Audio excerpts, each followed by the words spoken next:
I'm super excited to have you on the show, Manasa. I'm coming to you live from space, as people can see. For you that are on YouTube, Jared's somewhere holed up in a bunker right Yeah. now. You look to be coming to us from the ocean. Yes, it's I actually had to Google where I was coming from, but it is a volcanic island just off the coast of Auckland, New Zealand. So Oh, wow. that is where I am virtually, but actually here in Indianapolis, which is equally as exciting, I think. Have you actually ever been there? I have not, which is why I chose it. Doesn't it look so serene? Beautiful. Yes. So if you can, real quick introduction. Who are you? What do you do? Why are we talking to you today? All right.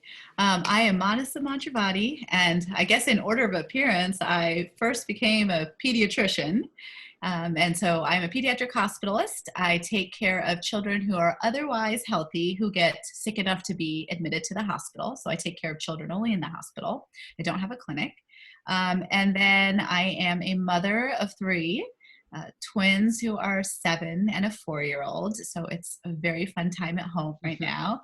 And most recently, apparently an inventor, an entrepreneur of my new company called Ahimsa, which is the world's first and only colorful stainless steel dinnerware for children. So I just want to jump in really quick because I knew we were obviously interviewing you, and I told my wife about it, and I was really excited about having you on. And then my wife's like, "You do know we got those for Christmas, right?" Oh, really? And I was, Oh, I was like, "What?" And she's like, "Yes," because we have a 10-month-old daughter, actually oh. 11-month-old daughter at home right now. So it's a very topical conversation for sure for us as well. And Caitlin, like my wife, Caitlin, pulled them out of the cupboard and was like, "Yeah, see, when she gets old enough to use them, we have them." I'm like, "Oh my gosh, like this is gonna be even more fun Oh, now." that's so wonderful. Which did you get? What color did you get? It's the multicolored. I just have your The website up. rainbow. Yeah, it's the Yeah. rainbow one. Yep, for sure. That's so wonderful. I'm excited for you guys to start using it. Yeah, Thank you. it's a beautiful product. Thank you for, tell your wife thank you very much. Well, we got them for Christmas from our neighbor, who's also our best friends and business partners as well. So Oh, they're really well known, or very good at shopping local and supporting local. So it's been great. oh, thank you. So with all that said, let's kind of just dive right in. Where did the idea for the product come from? What is the product, and like how did all of that start? Yes. So, like any good story, it starts with a bunch of moms trying to solve a problem. And so that's really how this started. My friends from residency, I have a very tight knit group of 5 girlfriends from residency. They're all pediatricians and all mothers. And we tend to do text message chains about a lot of different topics, including healthcare, parenting, fashion, kind of you name it, just what you talk to your friends about. But in 2018, July of 2018, I remember so specifically, we got a text message from one of our friends who's a neonatologist who said, "What are you all going to do with your plastic? Have you seen this AAP, the American Academy of Pediatrics policy statement? What are you going to do with all your plastic dishes?" And everybody's heads were spinning, and lots of messages were going back and forth about what they were going to do. And I simply took a picture of my stainless steel dinnerware that I was using for my children and said, my mom brought this to me from India. We've been using this for years. It's what I grew up on. And it was radio silence, which, if you know moms, radio silence is hard to come by. when we're passionate about things, the silence is not typically what we do. And so they were very interested in stainless steel products. And I started to think, well, the American Academy of Pediatrics is coming out with a sweeping recommendation. So what are the products that are out there? So I went online, started to look, and I realized that there weren't very many solutions out there. There weren't that many products. And of those products that existed, of the very few products that existed, they were very limited. They were limited to the age of the child, typically the baby products, and they all looked the same. They were just plain stainless steel. And so that's the entire concept came from my own mom sweeping out any sort of plastic dinnerware that I had for my own kids, replacing it with a tried and true product that we used as children, and then me saying, okay, how do I take this very traditional stainless steel and make it enticing for kids to want? And so that's where the coloring process came in. And so melding those concepts together over the course of the year, we launched Ahimsa in October of 2019. And here we are today with, I think we've done 1,400 sets and 32 states, which is insane to me because I am a pediatrician. I certainly don't know how to run a business, but I am learning. So it's been really awesome. It was essentially trying to solve a problem that existed with plastic. And we'll dive in a little bit more on the problem side, but just on the cultural side, can you talk a little bit about the use of stainless steel in India and kind of why that isn't something that was more commonplace here in the United States? Like where does that all come from? Yeah, it's very interesting. I tried to, when I first talked about this product with all of my friends who are of Asian descent, particularly Indian, they all said, "Oh my goodness, we grew up on that here in the States in our homes." And so when you go to India, if you go to a restaurant, that is their material of choice. So stainless steel is everywhere in the small little shops that are found on the streets to nicer restaurants. Stainless steel is everywhere. And so it's just a cultural norm. And even in other parts of Asia, you'll see bento boxes, chopsticks, things of that sort. They're all in stainless steel. And so I think at some point in our country, there was a transition to plastic. I think before, when you look back in our own culture, you see aluminum and tin cans, things that were used that were in the metal space, stainless steel even. And at some point it transitioned to plastic. So I don't know how we strayed so far away, but if you think about it, it's cheaper. It's cheaper to produce. They can get it out very fast, and it's indestructible, right? That's kind of what the end problem is that it's indestructible. And so it's now over time, as we've used plastic for so long, we realize, oh yeah, it's indestructible. It's not so great for our planet. And so I think it's just a cultural shift that happened in this country at some point that strayed so far away from, I think, what we were doing back in the day. And that cultural shift just never happened, it sounds like, in other parts of the world. Yeah, and thinking about it now, the last time that I went to eat at chapati, served in they're great. Steel, like steel plates and steel bowls. So I never made the connection until now. Yep. And they're so great. I mean, they're so easy to clean. And so in India, not everyone has a dishwasher. Not everyone has, you don't have areas for landfills. You have a billion people in a much smaller land space. And so being able to minimize the amount of wastage, being able to reuse materials is really important for daily life. Where did the idea come from to put color into it? And like, how was that whole process thought of? Yeah. So I knew that I wanted to make it look different, because how can you get a child to get excited to eat? So if you've got Disney characters or a plain stainless steel bowl, they're inevitably going to go towards the characters, towards the color, towards those things, right? And that's actually what parents also gravitate towards.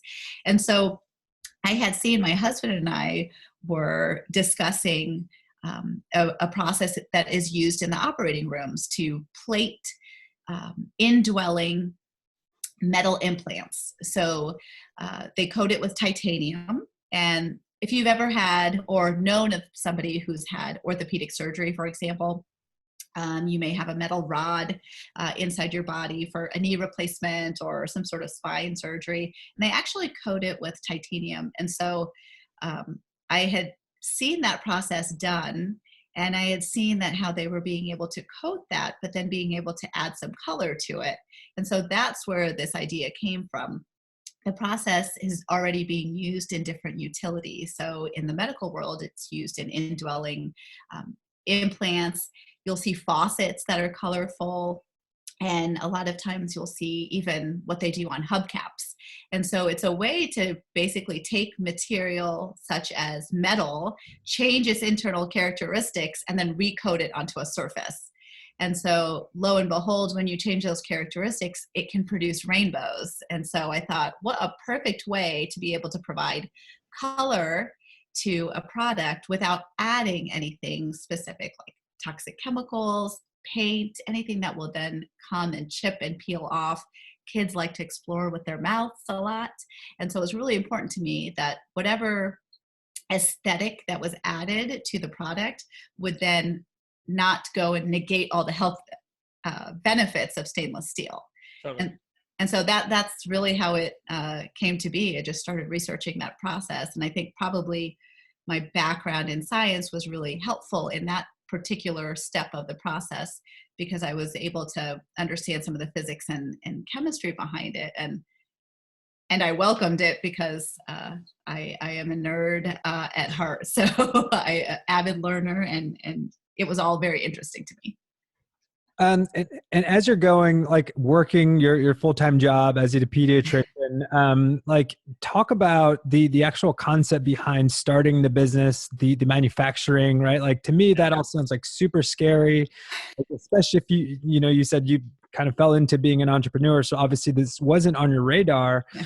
Like how did you go about planning the business, executing, finding manufacturers to make this? And I also read on your website, I believe that the products are made in India. Was that something that was important to you to have it made there and have that kind of tie back to like the whole cultural thing? Yes, this was a lot of learning, on the job training, definitely. And I think my background in training to be a physician, if there's one thing it taught me, it's how to learn. So while I didn't really know anything about this world, and I continue to learn, that process of just trying to understand the problem, understand the next steps was really helpful. And so honestly, the very first thing I did was just voraciously read about everything. So getting on the internet and reading about every step of the process, including this particular process to color the metal, but then how do you find a manufacturer? And so I started actually just cold calling. So first I wanted to understand the process of the coloring. And so I called every company that was doing it here in the United States, and nobody would really take my calls because they said, we do hubcaps, we do faucets, we're not equipped, and this is not really what we do. And I finally got somebody in Rhode Island to listen to me. Actually, they were about to hang up, and I pleaded with them. And I remember he specifically said, "Okay, doc, send me one of your plates. I'll try it for you." And I said, "Oh my goodness, okay, he's going to try it." So I sent it to him, he coated it, and it produced this beautiful color. And I thought, okay, we need to do this. And so I just cold called manufacturers in China. Well, I first started here, and then I realized it was cost prohibitive. And so I started in India and China and Korea, and basically areas that I knew were capable of doing this particular process. And then finally something hit, to which I found a manufacturer in India who was able to, he was just starting to dabble in this specific space. And so that's where I knew that we could kind of grow together. And the connection to India was so important to me, because it was such a sense of nostalgia and such a sense of familiarity. I speak I speak Telugu, which is a language in South India. So for me, that kind of connection and being able to communicate with people there was really important. That's awesome. And when you said that you sent him the plate to get colored, were you already using like a template of some sort to say, hey, we want this, but in stainless, or like was there a patent on your plate versus other plates? So that's a very good question. So as I mentioned, we grew up on these products, right? So I am trying to introduce something that's tried and true in the Asian culture. I always joke that, I don't know if I've said this already, but 1.5 billion Indians can't all be wrong, or I don't think they can be wrong for generations, but so the products that I had in my own cabinet came from my mother. And so I like to say that she's the original product development, product designer, because she's the one who chose from India the plates and the cups that she really thought would be perfect for her own grandchildren. And so I had already been using these plates, and they're called pav bhaji plates. And in India, I don't know if you've ever had pav bhaji, but it's an Indian type of. You've had it? No. What I'm asking, what does that mean? Yeah, pav bhaji is a type of Indian. We call it street food. You can find it in restaurants as well, but pav bhaji, you eat it with bread. It's served with bread, and then a mixture of vegetables, potatoes, and a bunch of spices. And so you eat that kind of together. Yes, exactly like that. And so when they serve it, a lot of times you can see them in these compartment plates. And so that's what she brought over for me. And I thought, this is and I had already been using it for my children. So for my children, it was the perfect plate for my children to be able to say, visualize, okay, I need to eat this main dish, and I need to have fruits here. I need to have vegetables here. And so I was just essentially repurposing, again, a traditional use of something into a new space, like children's dinnerware. And again, repurposing the use of stainless steel, but adding some color to it, because there's no need to start from scratch when something has already proven itself in another part of the world. Yep. So when this idea came about and you're like, okay, like, who did you talk to right away? I'm assuming your husband. Did you talk to other people, other doctors, do you have any business mentors, people you've talked to that, like, should I go down this route? Should I not go down this route? Like, was it like you were going no matter what, or did you kind of get some filtering from that perspective? Yeah, I was going no matter what. Like, I felt that this was so important to be, listen, when I'm trained as a pediatrician, my passion is children's health. Like that's clearly what I do for a living. And so I felt that my worlds were converging in such a point that I had to do this. This wasn't really an option. That if the American Academy of Pediatrics is saying that there's a problem with plastic, but the overwhelming majority of the marketplace is plastic dinnerware, then there's something really wrong with that picture. And so if I could do something about it, it was just something that I was going to do no matter what. And so I did talk to some of our friends who have gone down the entrepreneur route, or are a little bit more of risk takers than physicians. So you had asked me, did I talk to other doctors? I certainly talked to my other pediatrician friends about the concept and the idea. But what has been so interesting to me is I live in these two different worlds.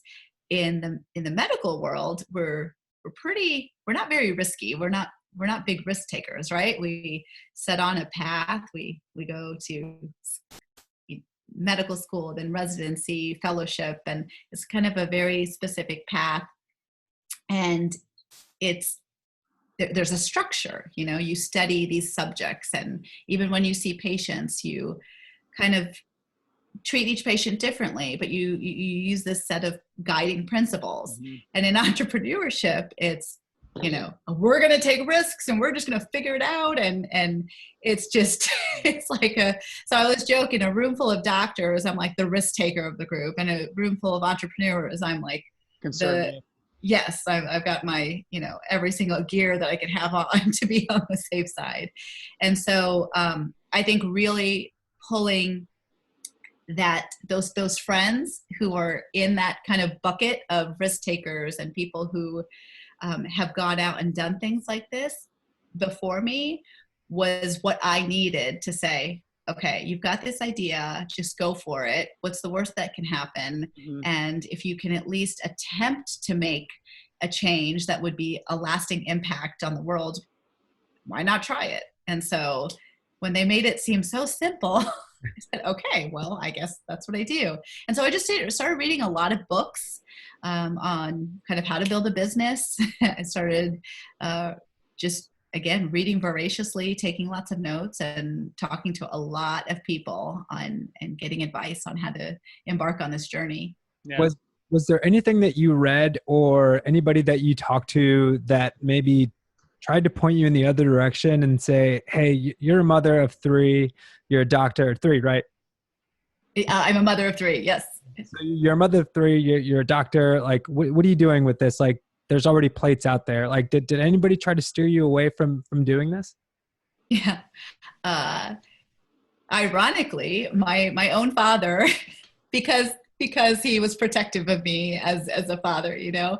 But once I kind of showed him this is what it looks like, he was the first to say, you've got to do this. This is something that you have to do, and it's something that can make a big difference. So go for it. So I was quite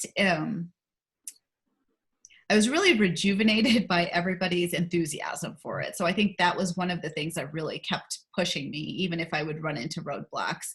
And so I didn't have a lot of naysayers, really. So I thought, okay, well, I'm just going to keep going. And that didn't mean that I didn't run into issues, and that I will continue to run into issues, I'm sure. But certainly that support is helpful for a young entrepreneur who's just starting the journey. What were some of his concerns? Like, what were the things that he told you that maybe scared him a little bit? Oh, just, being a dad. Yeah, exactly. Just being a dad and being protective of, you pointed it out, right? You've got children, you've got a job, and essentially, I think all mothers wear at least 10 hats at baseline, right? Taking care of the house, the school, the children, the grocery shopping, kind of everything. And so for him, it was just being a protective father to say, okay, I want this to be, something that is, that doesn't make your daily life more complicated. And it has definitely made my daily life more complicated. But I think that the end result, I hope, will be something that's positive for others, because I think that Ahimsa is much bigger than me. And to that point, is it just you right now, or are there other team members? Like, I know from the start, you kind of did the research, figured it all out, and built, the first minimal viable product, so to speak. But then from there, is it still just you? No. So I have been very lucky. So I had started the company essentially back in 2019, like early 2019, when it was more formalized, and I was ready to launch by October. I had a moment, I remember thinking, okay, I've got my product, I got my logistics, I got this website. Okay, I can't, what am I doing? I need some reinforcements. And I am very blessed to have some very good friends who have really rallied to help me in different spaces. So everything from media to graphic design to the tech space to the finance. Too many pieces of this puzzle have come together for me to think that this was all me. So this is definitely a team effort.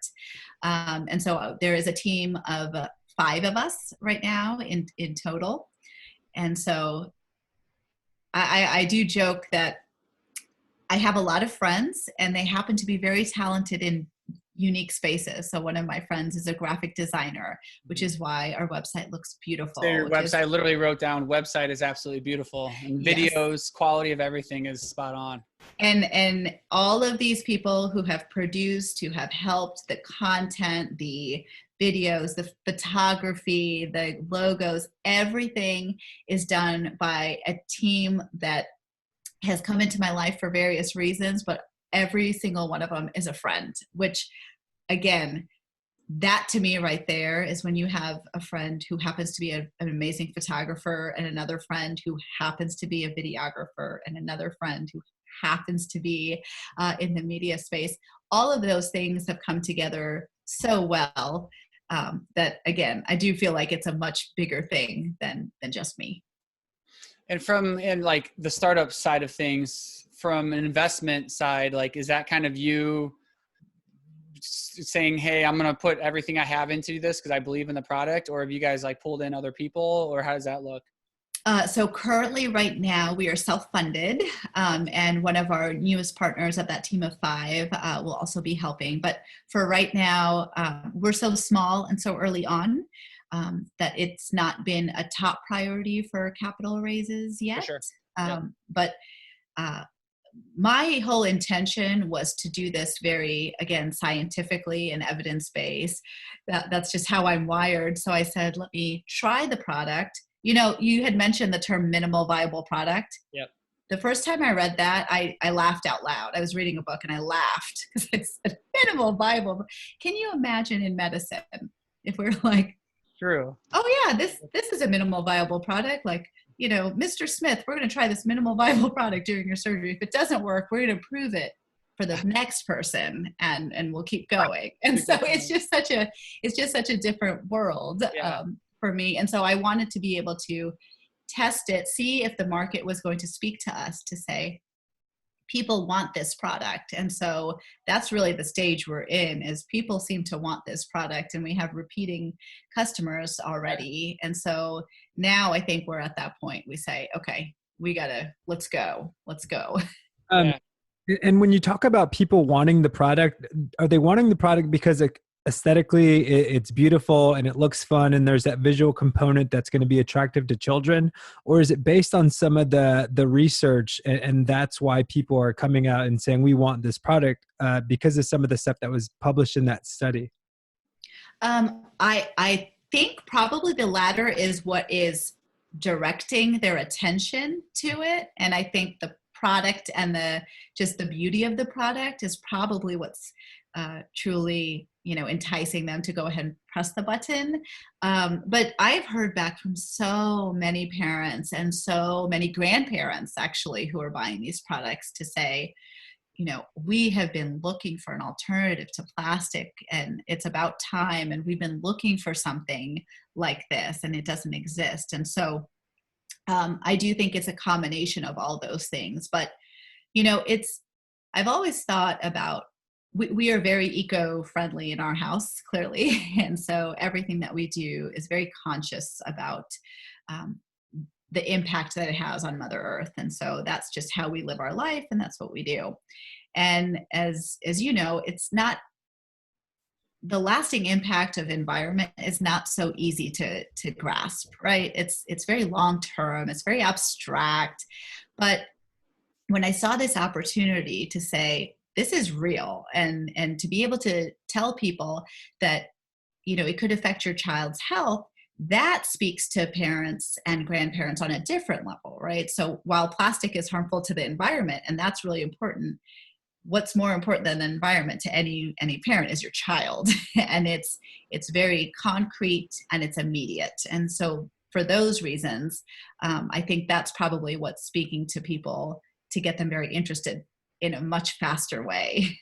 Well, yeah, there's a whole segment nowadays of like socially responsible companies that are developing themselves to solve a problem, a worldwide problem, which is exactly what you guys are doing. So there's a whole niche of people there alone that want to support this product because they want to be giving back to that as well. So that's kind of the consumer I am as a whole in my family. So let's transition a little bit and dive into the science. And I want to read this. This is from the study that you provided in the email when we were going back and forth. So I apologize for reading, but it's the United States allows the use of more than 10,000 additives to preserve, package, or modify the taste, appearance, texture, or nutrients in food. Many were grandfathered in for approval during the 1950s, and roughly 1,000 additives are used under a generally recognized as safe, in quotes, designation process that doesn't require U.S. Food and Drug Administration approval. Like, that's scary. 10,000 is a staggering number of just things that can be added into food that you just don't think about. So one, I want to applaud you for like being on the like forefront of doing something about that, because if it weren't for people like you, this generally recognized as safe would be something that we just let pass on and don't give a second thought because we say, oh, the FDA said that this is generally safe, so it's probably safe. When in actuality, there's studies to suggest that it isn't, right? So let's dive into that.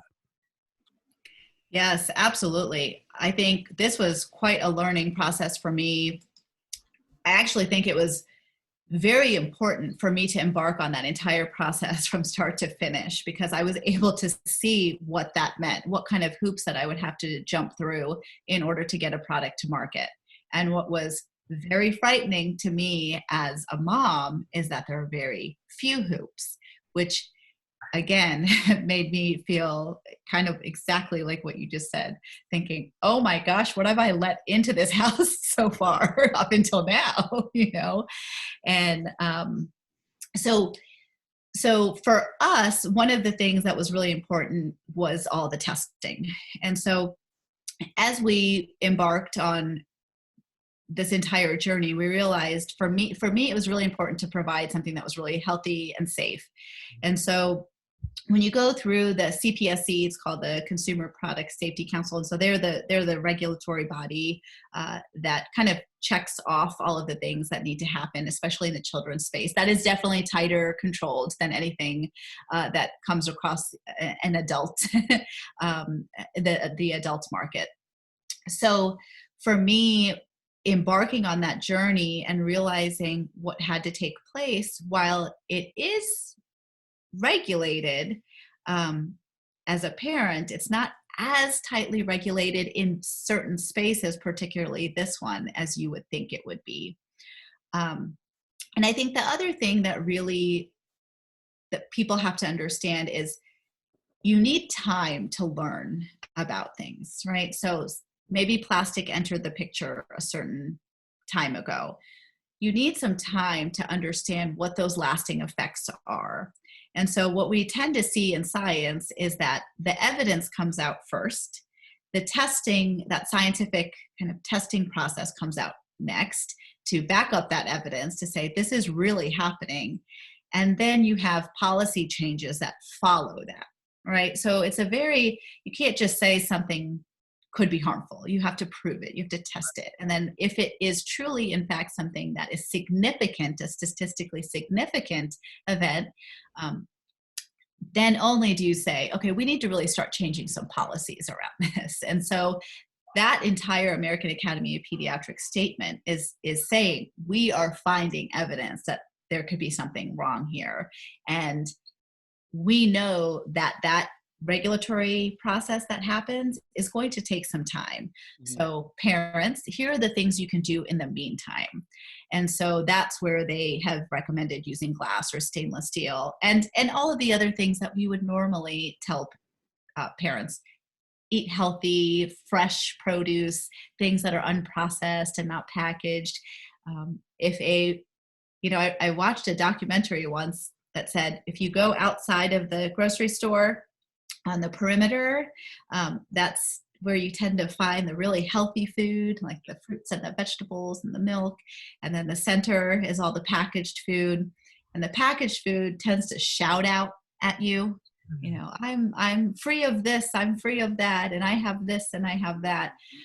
But an orange and an apple just sits very plainly in the produce aisle and sits very quietly. And so I have learned that the quieter something is, it has less to prove, which probably means it's better for you. And so that's kind of how I feel about stainless steel.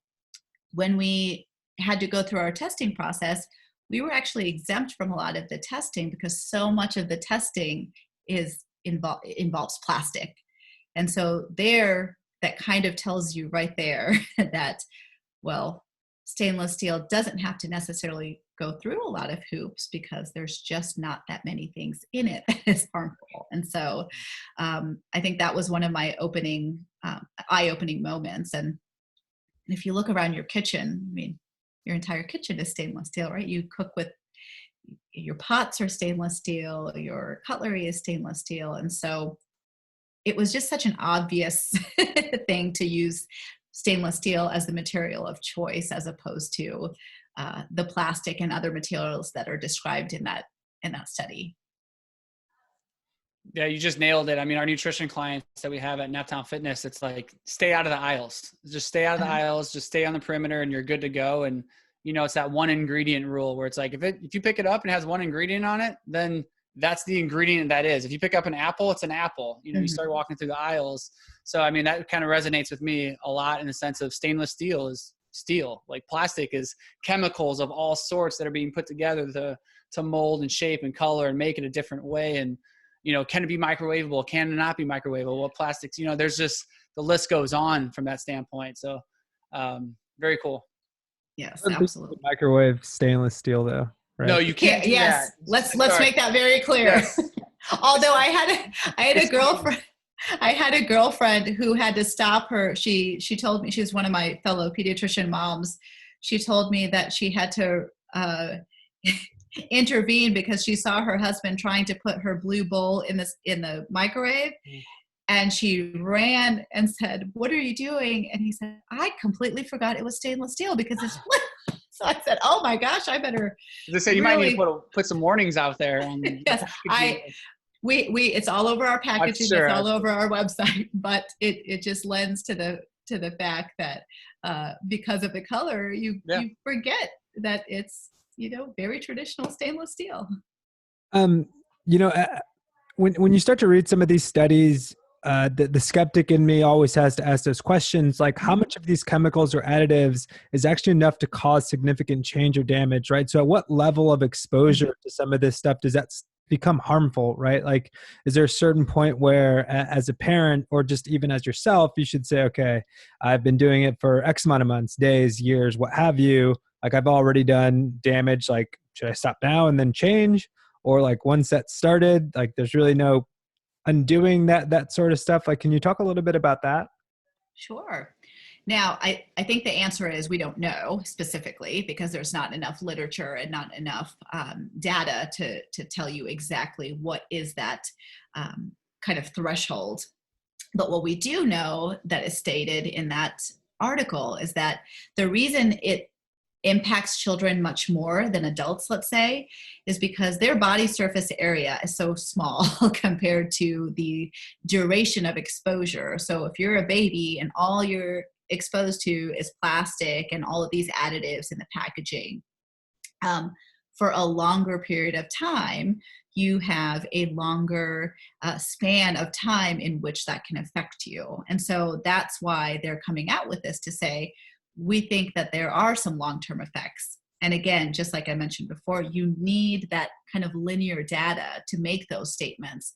And so I think we're at the point right now that we know that something is happening and that it can actually interfere with hormones, growth, development, and not just plastic. You know, I think I'm talking about plastic specifically, but there are a lot of other things in our packaging, in our processing of our food that's occurring that can lead to these long-term effects as well. So it's almost like there's a red flag that's been raised.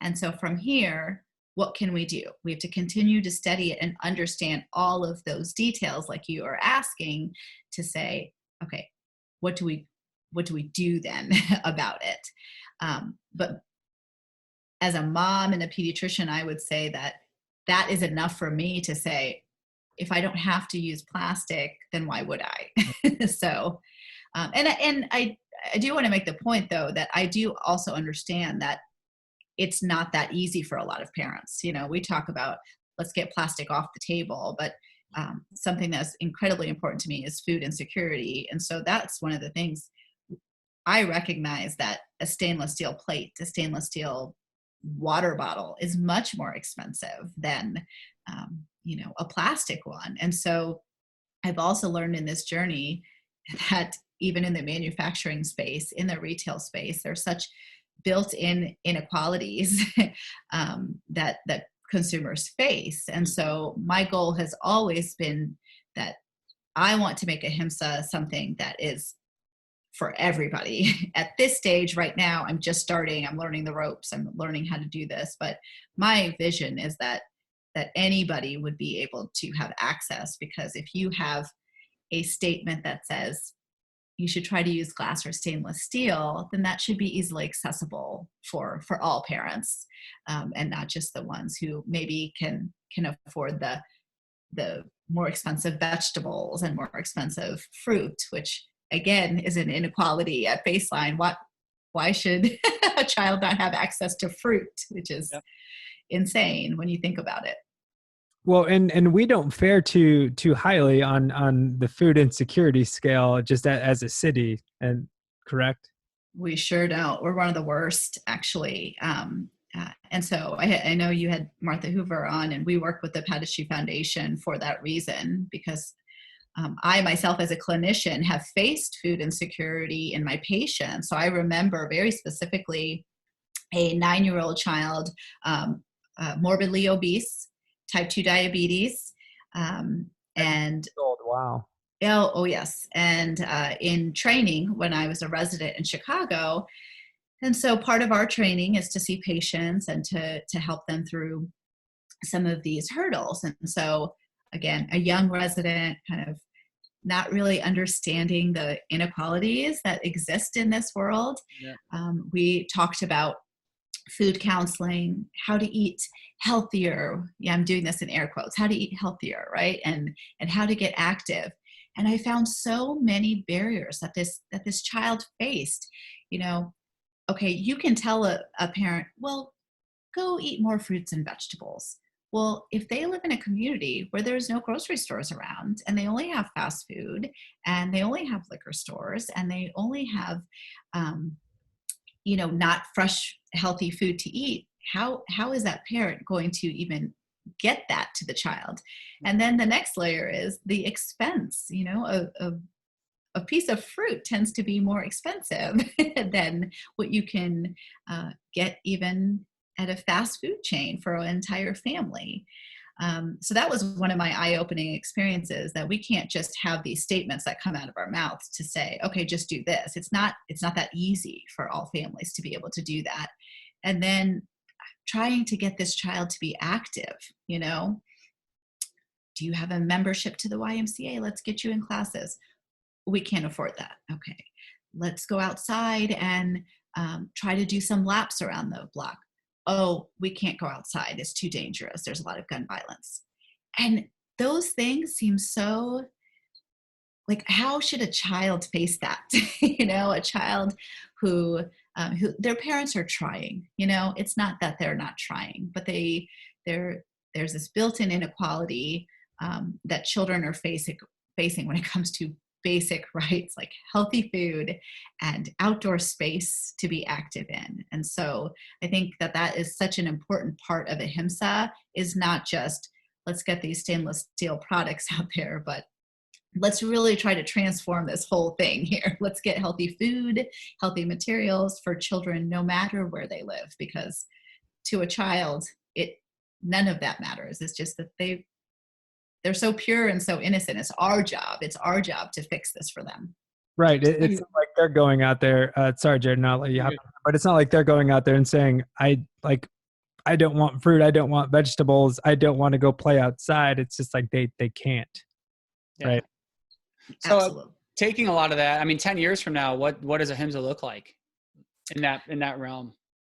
Yes. So I've always, you had kind of talked about social missions. When I embarked on this, I knew that it was always going to be more than just a product line of stainless steel plates, that this was going to be really a philosophy and a mission to change the way we think about health and eating habits in our children. So our goal is really to be more of a brand with a mission to do good things and to be better for our kids and our planet. And so specifically, to be able to grow the company and create a movement that sparks parents to get excited about food, that sparks children to get excited about food, and to spark people's interest in the earth. Those are our two main goals, is we want people to buy our products, sure, but we want them to also use our products in a way that is then a lasting impact. So when you are eating your fruit and vegetables and your protein, our plates are designed in a way that mimics the USDA. There it is, the USDA myplate.gov. So again, it's not just, use stainless steel because the material is better, but it's actually, okay, here's a visual roadmap, parents and children, to say, I need a healthy variety, I need a healthy portion of food. And it turns out when you teach children that, they learn by osmosis. And so they just kind of learn that at a young age. And so they are kind of wired to then think every meal as they grow into adults, I need a healthy variety and portion of food. And so if we can provide that with some really super cool iridescent plates, then that's great. And then if you can take out the plastic and take out, our packaging has no plastic in it too. So we want people to then be mindful of that and recycle those boxes. So again, everything that we're doing is very intentional, not just to provide you with a product, but to try to change people's behavior. Because I think if we can do that over time, I think that Ahimsa can have a lasting impact on how we treat, food and health in our children and how we think about and treat our planet. Very cool. That's awesome. And so I was scrolling through the website here, and I mean, is some of this stuff, do you see this expanding into more of an adult line where you have just like silverware, like bigger size cups, bowls, plates for I'm looking at this and I'm like, my wife's always telling me, don't put that in the microwave. This plastic spatula that you've had for 10 years that you let go is probably chipping off into our food and it's unhealthy. And I'm just like, oh, you're crazy. And then I read this article and I'm like, shit, he's been right. I don't want to admit, but I also don't want to have to fill up a bowl 12 times to be satisfied from eating my food because I'm eating from an infant bowl. So do you see that line expanding? Yes. So I'm trying to, in all of my reading, I'm trying to be very focused. And so I know that it's important for Ahimsa to grow. I think this is the number one question I get from parents themselves. When are you going to come out with an adult line? I said, when I've mastered the children's line, because sure. I do want the company to be sustainable through the hopefully forever. The point is to grow this company in a way that really our mission is to change the entire landscape of the American dining table. And that includes adults. I just don't have the capacity to do it now, but we are coming out with some round plates. And so that you can have some rainbow plates on your dinner table. And we do have 8-ounce cups. So that is, it's not 16 ounces, but you can fill it up twice. And the other thing that we intentionally actually made our portion sizes a certain way. And that's because, again, as a roadmap for parents, as we evolve, I want this to be as simple as possible. Parenting can be so complicated, as you know. You get so much information. When you process that information, it should be translatable to really like a simple set of instructions. So if you can say, oh, my child needs 2 servings of fruit. Oh, this bowl happens to be that serving size. Okay, great. I just have to fill it up. And if they have eaten it twice, I know, okay, we're good. I'm good. And so those are the kind of things that we will continue to do to be able to serve everybody, like an infant, a toddler, a teenager, and hopefully one day adults. Well, kudos to you to have the discipline right now to focus on that one product line. Because I think a lot of times, especially entrepreneurs as a whole, just like, let's do it all right now. And then all of a sudden all these shiny objects are all around. So kudos to you. And to that point, from like a marketing perspective, how are you guys finding yourselves at like trade shows and like things of that nature? Like, where are you guys getting this out there? Yeah. So, honestly, we just started in October. Our plan was to go to the JPMA, which is the Juvenile Product Manufacturing Association. They're kind of they're kind of the organization that really helps with safety in products, particularly for baby products. And so we were going to go to their show, but of course, with the unfortunate series of events that our world is facing, which, by the way, I have to give like the biggest shout out to all of my fellow healthcare workers. Yeah. And that includes doctors and nurses and respiratory therapists. I don't think everybody realizes how much goes into the hospital, but the people who are cleaning the patient rooms, the people who are serving the food to those patients. There's so much that goes on into the hospital. And so people are working very hard. And I think here locally, we are seeing it. And so I just wanted a huge shout out to everyone in the healthcare space. Maybe do you have the applause button anymore? Yeah, I think you can do that with my children. Here we go. There, look at that. There you go. There you go. You got a Zoom applause. We got a Zoom applause. Yeah. So now I forgot what you had asked me. Oh, but we were going to go to this trade show and it got canceled due to COVID. But there we were awarded we were a finalist in the Innovation Awards. And so because we were a finalist in the Innovation Awards, we've been able to have a little bit of publicity and kind of cross promotion with some other brands and media outlets that have been intrigued by our products. And most recently, like I said, I'm just learning as I go. So I feel like I've gotten to each stage and like learned it and then continuing to go. So now I've gotten to the marketing roadblock. And so I have learned. That's a big one. That's a big one. So we just came out with our very first few ads on social media for Facebook marketing and have seen a really great return already. And so just, again, learning that space and learning how to navigate through that space has been my most recent hurdle. So I've got a hanging question right now. I know Fabian wants to jump in, but like time, like where do you have more time in a day than all of us? Like, I'm kind of confused right now how you can do all this. So this is not to be taken as medical advice because I don't sleep and everyone should sleep. It's not healthy. It's not healthy. So I have to say, first and foremost, I have the most supportive husband in the entire universe who works very long hours, who is also in medicine, is at work today. And I have a very supportive family, including my parents, my in-laws, my sister, who's also in medicine, and brother. I mean, basically everyone has rallied around over the past year and a half. Right now, we can't all be together, but over the past year and a half, anytime I needed something, everybody was there. Everybody was there to help out. My husband and I actually flew to India to meet the manufacturer because it was important for me to see the space, to meet this person face to face, because I wasn't going to let anything slide. I wasn't, this was a brand that I was responsible for. And so when we flew there, my parents just said, I will take care of the kids. You guys go. And having that kind of support system is priceless, right? So I still only have 24 hours in a day and I should sleep more, but I could not have done any of this without the overwhelming support of my family and of all of my friends who've been helping me with this. So are you still splitting up your days then from the doctor responsibility to the Ahimsa responsibility? Like, how does that look? Yeah, so I actually work part-time now in the physician role, and in the hospitalist world, we work shift work. So much like the ER, we work in shifts.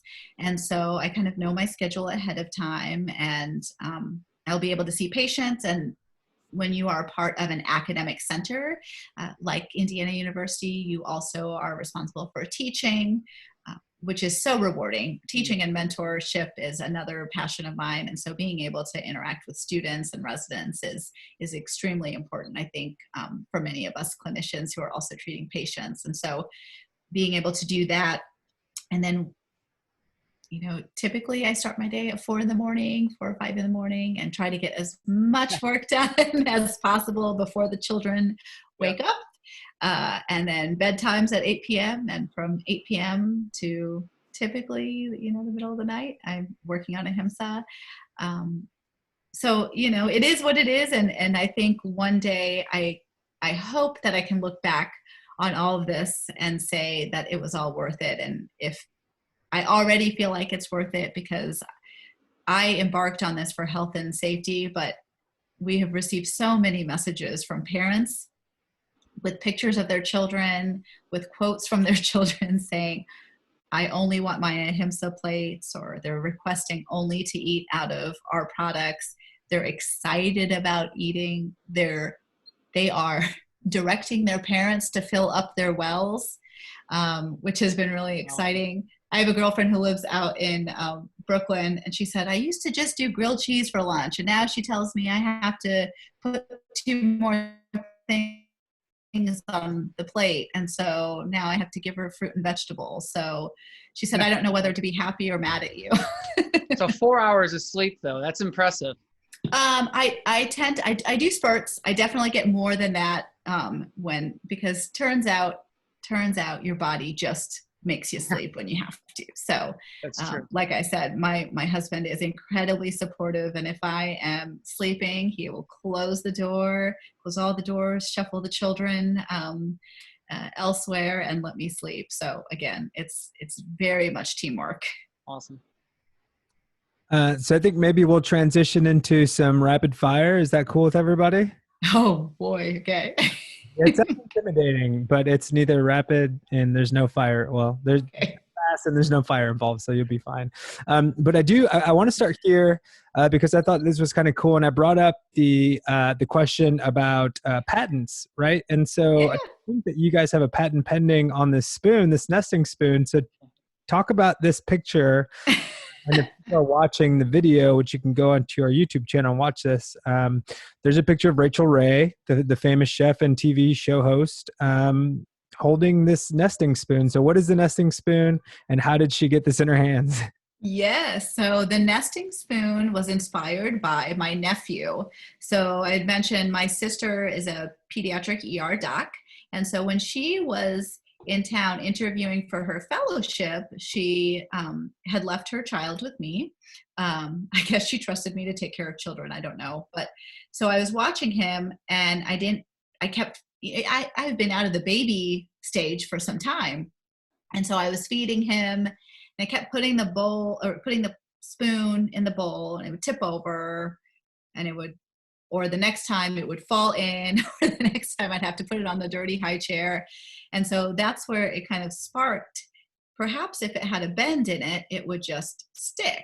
And so I started going through prototypes and trying to be able to create this. And so once we realized, oh my gosh, it really does stick. And that makes it, it's almost a problem that I didn't know I had until I had it again. Right. And then I thought, oh, this is what we should do. And so we introduced that into the line, and we went to the Indiana Conference for Women. And it was the very first time we introduced ourselves to the world. And so that happened to be here in Indianapolis last fall.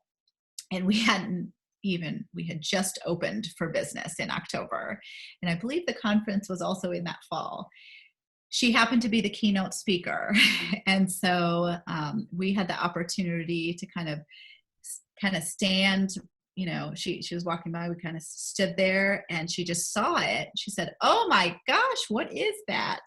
And you can imagine my face, my team's face. I think our eyes were just, the back of our heads. And she looked at it and said, oh my goodness. And she, put it in her mouth and said, oh, I want this, and just was raving about it. And so, hopefully we'll see what happens from there. But she definitely liked it. Did that idea start off with like you literally bending the spoon at home, just been like, all right? Yeah. So, one of the things that's really cool on how this all translates back to medicine and the 3D printing world is really fascinating. And so my husband does a lot of work with the 3D printing labs at IU because there are so many cool uses of technology in medicine that really help patients and help people to lead just better daily lives. And so one of those spaces is 3D printing. And so being able to create some 3D printed prototypes was very helpful. And so again, just thinking outside of the box on how you could produce some of these things was exciting to me. That's awesome. So a first time question from a rapid fire here. What was easier, twins or one baby at a time? Oh, what was easier? Yeah. Oh, I mean, let me tell you, when I had our third child, the one baby, I literally, I would say, what should I do with this hand? Should I paint? Should I cook? Like, what should I do with it? So I think that when you have twins first, you know, no different. And you think, oh, this is it. This is what it's supposed to be like. And Yeah. you have your own set of challenges. And even if you have one, your first time, you have your own set of challenges. Parenting is challenging, and you really simply replace one challenge for the next, right? At each stage of development. But I have to say, for me as a twin mom, having a singleton, that's kind of the terminology we use in the twin world, a singleton, it was definitely easier. My husband slept a lot more because he would be up in the middle of the night with every feed, every diaper change with the twins. And I remember one of our very first nights home after being in the hospital, I just fed the baby, I changed the diaper, I kind of did everything. And he woke up the next morning kind of in a total daze, thinking, what happened? Because he was so used to waking up every 2-3 hours with me. I said, I think you can just sleep. I think that this is maybe how this works. I don't know. This is completely new. Yes. That's awesome. But it's all very important, whether you have twins or triplets or one baby, a singleton. Look at you with your vocabulary now. Singleton, I love it. Okay, so I'm always obsessed with what other people are reading, listening to, watching. So movie, book, and music. Give me one of each that you enjoy, whether that's something that you're currently doing or kind of like a classic that you always revisit. Okay, so I will go with book first. I just recently reread The Alchemist, which is one of my favorite books. You guys are nodding, so I don't know if it sounds like I haven't read it, but I'm familiar. Yes, and so yeah. Yes, and so it's a great one, and for me, it's especially timely with Ahimsa because it's all about the universe conspiring to help you, and that's very much how Ahimsa feels. And so, just recently reread that one. So that's the book, and you said music. So we've had a lot of time on our hands, and my husband is a music enthusiast. I mean, he knows so much about music, and he has like really good quality music. I am a hip hop fan at heart. Missy Elliott is my hero, and I think that's all we've been really listening to here. My children and I have been having daily dance parties with anything Missy related. Love it. And clean. We'll make it clean. Of course. And then movie that we just watched that is fantastic. It's a children's movie, and I hope I say it right. It's Abominable. I don't know if have you seen it? I haven't seen it, but I know what you're talking about. Yeah. It's fantastic. I don't want to reveal too much, but it's, again, all about just values and respect kind of for the earth, respect for each other as human beings. And it's a very, very well done animated movie. And it's become one of our favorites. Yeah, that was recent. I was looking it up, 2019. Yeah. It's very recent. If you like Moana and that feel of, I just got chills. Moana's my jam. So it's like Moana and Frozen are like my thing. So yes. Oh, you should watch that then. It's fantastic. I'm waiting till my daughter's a little bit older, so she kind of understands what's going on right now. 11 months. So I'm like, my wife and I have this like list of movies that we're just excited to. Although I guess once you watch it once, you got to watch it 100 more times. Oh yeah. So. Oh yes. And now that we have, I'm an avid, minimal screen time kind of person with the AAP recommendations, but let me tell you, with quarantine, I'll say this to parents, it's okay. Just whatever gets you through the day. All bets are off. All bets are off. Yeah. Speaking of quarantine, so one of our questions is usually like, what is a secret spot in Indianapolis, or like, what's your favorite coffee place in Indianapolis? I'm going to kind of twist this a little bit. What do you miss the most here in Indianapolis being in quarantine right now? Oh, that's a great question. Um, so I've always appreciated, so we used to live downtown, right in the middle of the city. So do you guys know where the new, it's called the Canal Playscape. It's this big, beautiful new playground Yep. right on the canal where the Oh, yeah. cultural trail meets. And so we chose to live downtown for so many years because we wanted to be able to experience Indianapolis for everything it offers. And so I think what I really miss is just being out and about. We used to zip along the canal and Yep. go to museums, zip along the cultural trail and be in the middle of the city for ice cream at any given moment, ride our bikes to the zoo. To be able to do all of those things from the city center, I think shows how amazing this city is, because it's a moderate sized city, but it's really accessible. You know, we did our training in Chicago. We go to Chicago very frequently. And so being able to experience all those wonderful things that Chicago has to offer, like the museums and the parks. The problem is it's so massive. It takes so much effort as a parent to get to one spot. And then when you're at that spot, let me tell you, you're not leaving because it took so much effort to get there. And Indianapolis is very different because you can experience all of those things in a weekend. And for us, it was daily. And so I think that's what I miss the most, is just being able to step out of our homes and truly experience everything that the city has to offer with, just like this on your bike. Oh, yeah. Well, we'll ask just a few more here.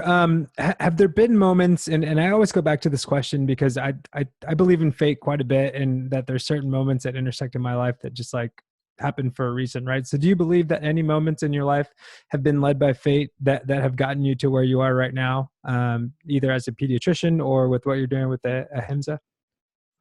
Yeah, I think a lot of things. I think my entire journey to Ahimsa has not just been a year-long process. I think it has been something that I'm a big believer in this as well. I'm a big believer in that you're shaped by your experiences and you're shaped by the people that you meet.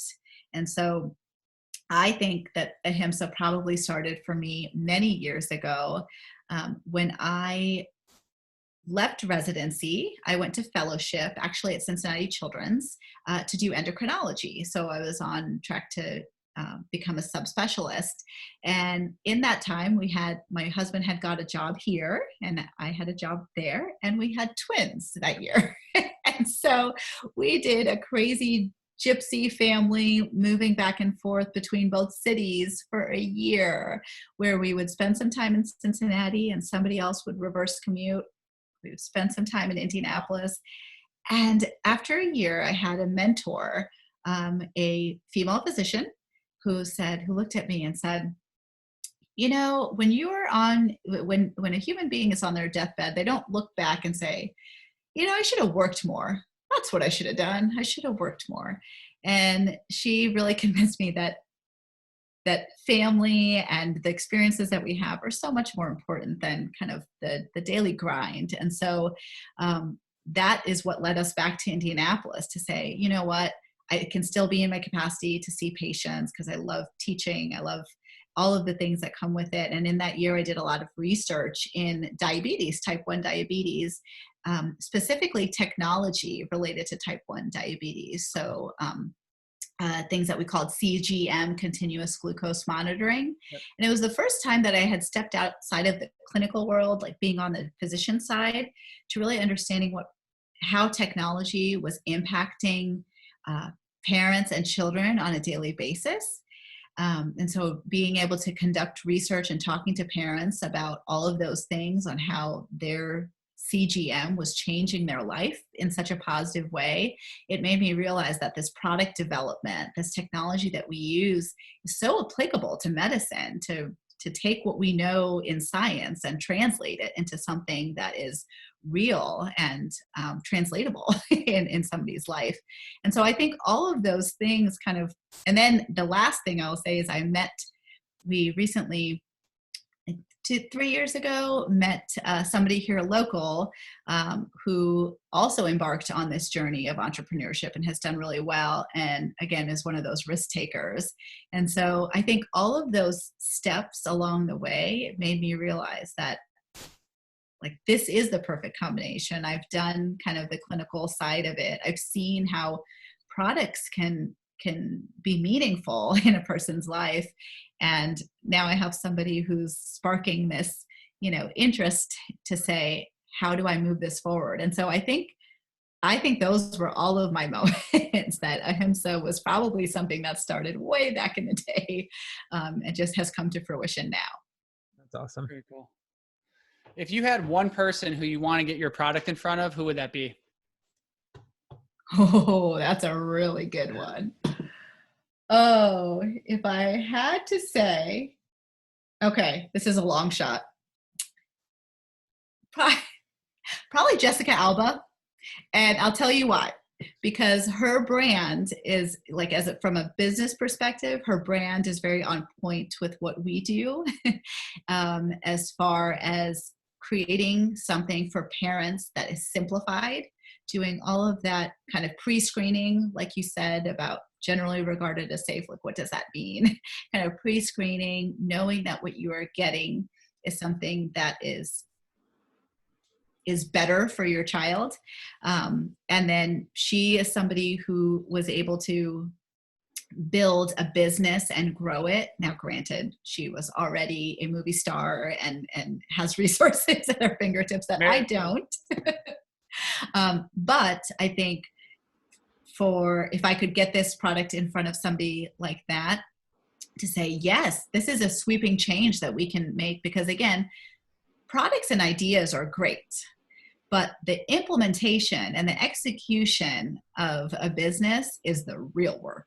And that is where all the trials and tribulations happen. It's not just the fun part is thinking about products and thinking about how big it can be, but you have to stop and say, well, what does that require? And it requires a lot of steps. And so taking it to somebody who has been able to do that and has the resources would be, I think, the best business decision, hopefully, for the entire business. But so I don't know, Jessica Alba's listening, call me.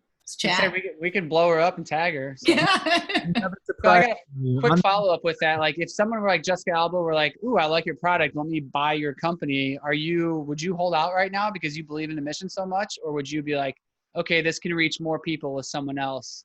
Yeah, I am a firm believer. I think that Ahimsa is, I've said this multiple times here, is much bigger than me. Not just as a product, but as for the actual things that we can do with it, as far as changing behavior. So absolutely.